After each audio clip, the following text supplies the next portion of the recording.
Well, good morning, good people. Mark Holmes here, and as always, I want to thank you all for watching, commenting, subscribing, and being part of the Jobu Sports Report. Without you guys, as well as you ladies, you know that this literally does not work. Man, some mornings just be like this. I'm on the road, and I'm trying to do the best I can to do things like I normally do at home. And for whatever reason, my computer takes a lot longer to record a video and save it into the laptop than it does, of course, than with my Alienware. So this morning I had to go do some things. I went ahead and left it to go ahead and do that. I thought I'd be able to pop it up in there. The problem is the laptop's plugged into the lamp, which is actually hooked to the light switch. So when they came in and cleaned up the room here at the hotel, motel, Holiday Inn, the battery doesn't last but so long, and it ran out of power, so it didn't finish saving it before the computer shut down. So I recorded this video not once but twice this morning and was trying to get it up, so I've given up hope on it. And it is what it is, and I've got to go get some work done. In fact, I got to go over to Home Depot here and get some ceiling paint. All right, so the reason, and here it is. What's up? We have Michael Anthony Fitness Reaction Gig Economy on all social media platforms, aka damn Gina's man. What's up? Did I get it all right? If I want. Okay. So here's the thing with Deebo Samuels. It's not about the money, which of course people always say it's not about the money when it usually is about the money. Figuring he's going to be a $25 to $30 million a year player. What it really is Deebo, who is the ultimate weapon, doesn't like being a running back. And I can't say that I blame him, because it's like being a pinball. You get pounded around, bounced around, everything else, and the difference of being a running back is you say, well, you still get tackled.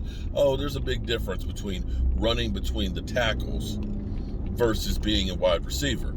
If you are getting the ball as a running back in the back, you're dealing with the big nasties, the 300-pound guys. You're dealing with the edge rushers. You're taking more and more hits, and you're getting in more pile-ups. As a wide receiver, you're going against the 200, 220, sometimes 180-pound, cornerbacks and getting tackled most of the time. You're not getting in those big pile-ups. So he's looking at the franchise and wanting to protect the franchise. I can understand that completely, because you know what?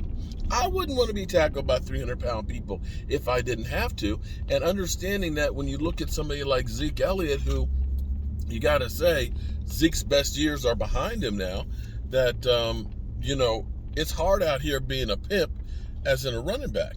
You don't want that to be you. You want to have a nice, long, productive career, and you want to be able to walk when you're done. So we know this much, okay? You've been listening to nothing but the best. Law Nation has been saying that, and again, I've been dealing with a bunch of different stuff today, so I'm out of the loop, and everything's slow getting to me. But what was Lawson saying? That he is basically saying he'd love to be a Dallas Cowboy, right? But then I go pick up the phone and call him. Well, no. Well, actually, it doesn't cost. Allegedly, the Cowboys actually have talked to them.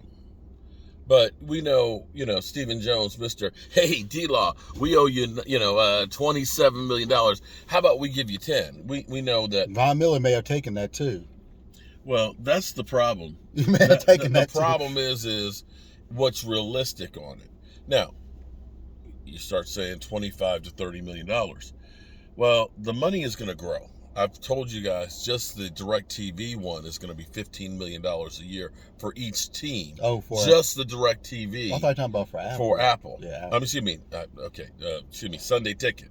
I keep saying DirecTV and Sunday Ticket, thinking the same thing. They've been like that for years. But for Sunday Ticket, it's going from $1 billion to $2.5 billion, and so that extra $1.5 billion to $2.5 billion. That extra $1 billion equates to $15 million additional revenue for each individual. Salary caps. Okay, that's $16 million for the team. The owners are getting that much more. So with his contract being what it is, you could basically put it as an extension where you get him the down payment and everything else, and his number where it is now could be where it is now, and then you get that money later on. Now, of course, Stephen Jones hasn't gotten the memo about the salary cap actually is going to explode, because other people understand, and that's the way they're planning on. That's why everybody's putting voidable years and making the first year so cheap. When you think that Bobby Wagner is only a $2.5 million cap hit this year, he's 12 next year, that is what we were going to pay for 1 year of Randy Gregory. So you have Stephen Jones managing things in the old Dallas Cowboys numbers and the way things are being done versus the way that it's actually being able to be done now. Okay, we're behind the curve. That's the problem. Instead of being an innovator and figuring out how you get that done, well, the Cowboys are, late to the party. So Deebo Samuels is interested in the Cowboys. Do I think the Cowboys would do something? No, because we're the Dallas Cowboys, and Stephen Jones is, he's dirt cheap. I don't understand how. He likes those Walmart specials. The value, yeah. How was that cheese last night? We got some great value cheese from Walmart, because I said, I'm gonna try some great value. It wasn't square like it usually. It was flat and rectangular. I mean, it tasted. It was a little bit more waxier than usual. But it wasn't bad. But it was just cheese. It wasn't a damn wide receiver though, was it? It was cheese. I don't need a great value wide receiver. I don't need a great value offensive lineman. I need the good shit. Stephen Jones, get me the good shit. So as we go through this, here's the thing. This is one of those things that probably needs to be done sooner than later, okay? Between now and next week, we have the draft. If you are our team, if you are the 49ers and you're about to lose him, well, it's advantageous for you to trade him now, because teams are going to go through and they're going to draft players and they're going to say, well, I might not need that guy because I just drafted this guy. And also, too, you're now having to wait another year before you get a replacement picks. You want those picks now, sooner than later, so you can start planning on how to replace them in the same way that Devontae Adams, they got the picks and stuff for that. Now, of course, Adam Schefter has linked, of course, Deebo to the Dallas Cowboys, the Green Bay Packers, and the Kansas City Chiefs. You know why? Because all of them lost a great wide receiver. So, of course, that's, Adam, how can I tie this shit together? Miami makes the most sense.